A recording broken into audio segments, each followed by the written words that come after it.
Break लावला की कारचा व्हील लॉक होतो आणि गाडी स्किड होऊ शकते.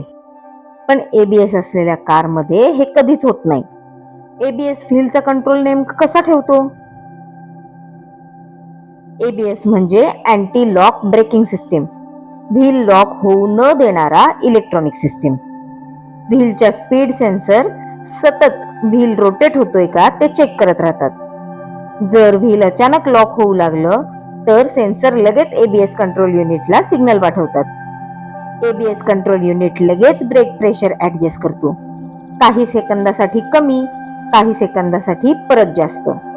या सायकलमुळे व्हील स्किड होत नाही आणि कार स्टेबल राहते. म्हणजेच टाईट टर्न किंवा वेट रोड यावरही ड्रायव्हरच्या हातात पूर्ण कंट्रोल असतो आणि ऍक्सिडेंटचा रिस्क कमी होतो. कमेंट मध्ये मला सांगा, तुमच्या कारमध्ये एबीएस सिस्टीम आहे का?